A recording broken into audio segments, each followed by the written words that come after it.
I'm Caitlin E, and welcome back to the Lit Review. Today, we're filming February's LitLand, my favorite thing to film. So you probably just watched my January one, because I was not timely about putting it up. But that just means more LitLand for all of us. It's gonna be great. So as you may have seen in my last video, I'm doing a bit of a unwrapping for the next handful of months as I work my way through LitLand. But before we get into any gameplay, what I'm going to do is talk you through my success rate or lack thereof last month. So I completed 3 of my 6 reads, and the other 3 are in various state of in progress.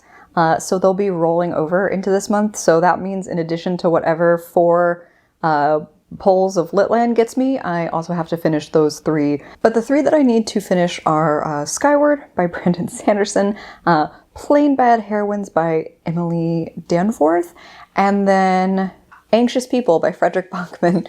So if I don't finish those 3 books by the end of February, I will have to take a punishment. So that means no punishments for this month's poll. Again, you'll have seen in my revised January video, I've tweaked some things, so I'm doing 4 polls to allow me to do a lot more mood reading during the month, and clearly that sort of worked in my favor since I still have 3 books that I didn't get finished, but that's what we're up to. So we're gonna pull 4 cards and see what happens. Real quick, I also just want to say big heaps of thank yous to Becca from Becca and the Books and Cody from Cody's Book Corner for being my personal inspiration for creating my own game and letting it evolve the way it has. So always want to give credit where credit is due, and I've met so many of you through this whole TBR game process and have seen so many of your cool games as a result. So just big shout out to the booktube community in general, I guess. I know that there are some like readathons, like the Buzzwordathon that I normally keep in touch with, and as well as the Book Covered Book Club, which is my book club that I totally didn't publish anything for January, but I do have a Goodreads and a Storygraph group live now so that you can engage with those and kind of backtrack and do Januaries if you'd like at any point during this year too. But I'm not really trying to get in to any other readathon since I'm so behind on my own official TBRs. So we're just gonna get into the game. Poll number 1. Okay friends, so this is now February's LitLand. These were our cards from last month, and I'm gonna put discarded cards over on the other side of the board. So they're gonna live over here. Just a quick reminder, this is our shuffled deck. These are challenge cards. These are punishment squares or stuck squares, depending on the need. No punishments this time, thank goodness. And then the troll bridge cards for if we would like to cross a bridge or land on a rainbow square. Sorry for the blurry hand footage there. At the end of January, we left our porcine friend Wilbur here over on this corner, this little orange square. So let's get to it. Yay! Boop. I swear I didn't plan this, but I did get a romance card on my first poll. 1 red equals 1 romance. So let's see what's in store. So as you have undoubtedly seen in the January video, if you watch that, or if this is totally new to you, my lovely, amazing partner, Jeremy, wrapped a whole heck of a bunch of books that I didn't read in 2021 to try to like give me the extra serotonin boost of unwrapping things, because it feels nice. So I'll be at this for a couple of months, I think, at this rate. But these are all that's left. I did pick one last month. So let's see. Can pick one of these 4. Just as a refresher, for each of the categories, I originally picked 5 books. 3 of them were my picks, books that, gosh, I wish I had gotten to in 2021. And then 2 of the picks of the 5, I let Jeremy loose on my shelves and just make any pick he wanted, whether it was my backlist, his backlist, whichever. So we'll see what's inside. Oh, isn't he so good at wrapping? Like, this is freaking impressive. I'm gonna go with this one here and see what this yields. Woo! This is perfect. So what I ended up picking was Neon Gods by Katie Robert. And perfect because I think Electric Idol just came out in the last couple of weeks, which is the 2nd book in this new series by Katie Robert. So it is a kind of like mythological retelling from what I understand. So I'm not going to go too far into it because I kind of like not knowing. Katie Robert has been a little hit or miss for me personally, which is why I think this was such a hesitant read for me in 2021, but also potentially why I was so excited for it, because Desperate Measures was just not my kink as much as I really wanted it to be. So I'm hoping that Neon Gods like works out for me a little bit better in the romance sphere. And yeah, this is pick number 1 for me for February LitLand. Poll number 2.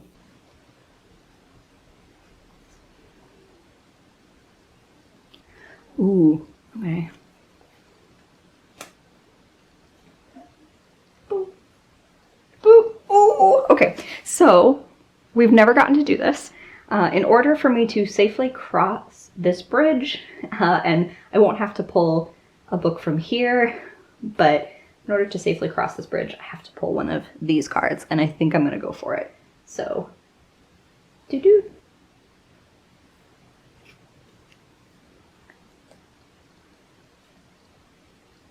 There we go. So there's our additional prompt.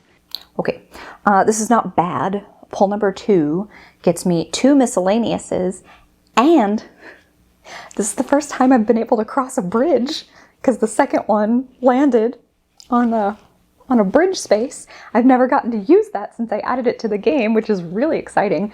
But in order for me to safely cross the bridge, I have to have pulled a troll bridge card. Basically, the rule for the troll bridge is that I have to include whatever is on that prompt in my reading life in February. Sometimes it's going to be a prompt that helps me pick this book. Sometimes it will be like an action I have to take. So in this case, the troll bridge card is that I have to read a book that features the next calendar holiday, which conveniently enough is Valentine's Day. So I will probably not get that need met by one of my miscellaneous books. You never know, we'll see. But I just said I wanted to read more romance. I'm sure I could find a Valentine's Day romance somewhere. So this has to be met by some book within my larger TBR, even if it isn't by a LitLand pick, in order for me to not take a punishment on this gambit next month. Knowing that, that's probably gonna be something else. Let's talk miscellaneous picks. My miscellaneous category is actually down to 3, which is super exciting. My miscellaneous category normally includes things like classics, poetry, thrillers, graphic novels. So it's basically anything that isn't explicitly named as a genre for the others. So I get to pick 2 of these, and we're gonna whittle away at this giant stack. So this one, for size alone, kind of looks like a graphic novel. And I kind of want to choose it because those are easy to get through, and it's a short month. February is a short month. Oh, interesting. This is a Jeremy pick. This is a Jeremy pick. So this is a graphic novel or bind-up called The Untamed. And we actually bought this together many years ago at like a free comic book day at a local comic book store. Where can I get... Okay, so the writer is Sebastian A. Jones. I know nothing about this. I just know that I gotta read it for February. But that said, I think that's probably an easy enough thing to accomplish in the month of February. And I'll be able to tell you about a graphic novel that I didn't know anything about before. So we'll see how that goes.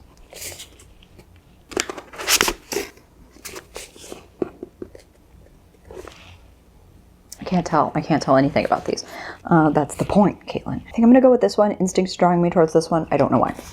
Which means that this one will be the only miscellaneous left. So we're slowly whittling down these categories. I think if I do this again next year, I'm gonna drastically lower the numbers so that it's like 3 things that we wrap instead of 5, because that was clearly too many books. Ooh, okay. This one would have been one of my picks, and that is When No One Is Watching by Alyssa Cole. This is one that I really do wish I had gotten to last year. I really like Alyssa Cole's romance quite a bit, and I know that When No One Is Watching is actually, or was actually kind of a darling when it first came out. I know Olivia from Olivia Reads a Latte. It's one of her favorite books. She's reread it a bunch, I believe. So it's a thriller, and I don't normally get into thrillers, but I'm intrigued. And what I do know about this one is that our main character, Sydney, is living in this Brooklyn neighborhood. She really loves it, and she's starting to see changes in her neighborhood, that like there are condos popping up, lots of for sale signs. A lot of the neighborhood is kind of slowly leaving. And at first that just seems like, you know, the unfortunate norms of gentrification. But then like a couple of other like really weird things start clicking for Sydney. When Sydney and Theo's deep dive into history quickly becomes a dizzying descent into paranoia and fear. Their neighbors may not have moved to the suburbs after all, and the push to revitalize the community may be more deadly than advertised. So I'm really intrigued by this. I'm very excited to have this on the list for February. And this is our second of 2 miscellaneous picks. Pull number 3. Yay!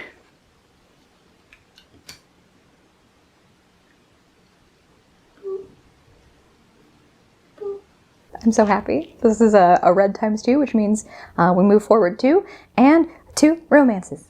So happy me. And with 2 picks there, that's going to put us down to 1 romance pick too. This is going great. All right, so these are the 3, so awkward. These are the 3 books that are romances that I have to choose from.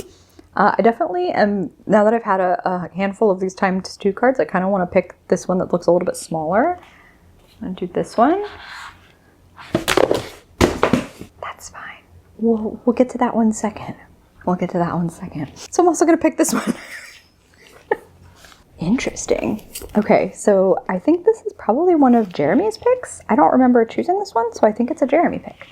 And this is Love by the Book by Melissa Pimentel. So 28-year-old unlucky in love, Lauren Cunningham moves to London to live the fabulous single life, and is hoping to also find some very sexy Englishmen.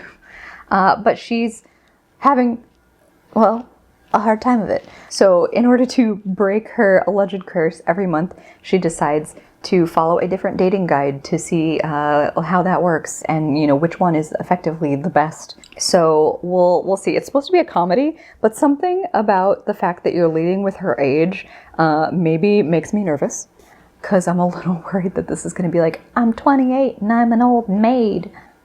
That sort of narrative's never really going to work out for me. So we'll see how this goes, but this is kind of a cool pick. And now for the one that I dropped. Ta-da! Oh! Alright. I think this might be another Jeremy pick, maybe? No, it can't be. They can't all be Jeremy picks. What the heck? But we have Flirting with Forever by Cara Bastone. This was one of my books from the romance subscription box, Read Romance Repeat, the romance only subscription box from the Rip Bodice. I love that subscription box because it gets me onto a bunch of romances that I maybe wouldn't pick up for myself, including something like this. So this is a second chance at a first impression situation. Through a bunch of circumstances, Mary Trace finds herself back in the dating pool in her mid-30s. She has a lot of friends that are in love, and so it just feels like a weird time to get started. When a regular customer at her trendy Brooklyn boutique wants to set Mary up on a blind date with her son, she gives a hesitant yes. Yet the son, John Modesto Whitford, he's handsome, he looks good in a suit, and maybe dinner's not the worst, until he makes a less than flattering comment about Mary's age during the date.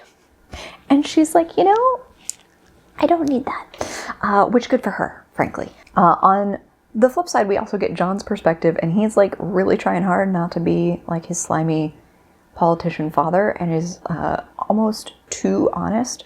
But what that ends up being for him is more like social awkwardness. And this is not the first time he's put his foot in his mouth. And he realizes it because he actually did enjoy Mary's company. And so he is trying to find a way to apologize and get back into her good graces.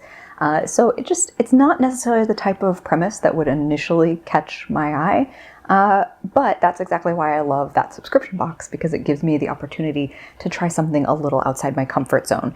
And this is going to be my second romance pick from that Red ×2. So yeah, lots of romance this month. Good timing.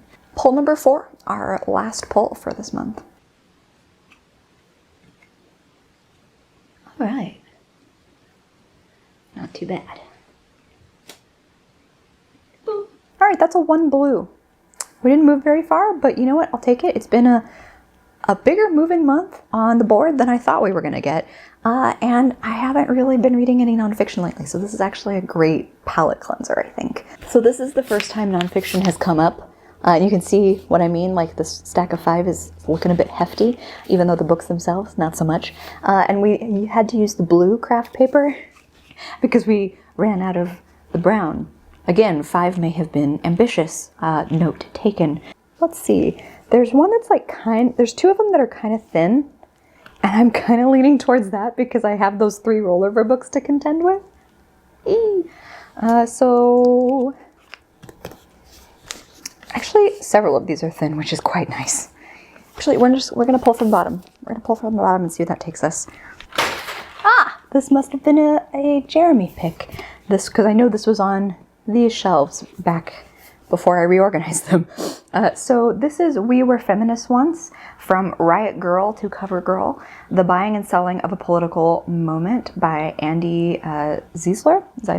I remember picking this up at Barnes & Noble when I was just browsing at one point and being kind of like interested in the commodification of feminism and what that meant at the time. So it's very possible that this might end up being a bit of a dated read for me. We'll see how that actually pans out. I would call, just looking at it, maybe it's a central question. What does it mean when a progressive movement becomes a marketplace buzzword? And probably like the pros and cons of that. So I'm intrigued.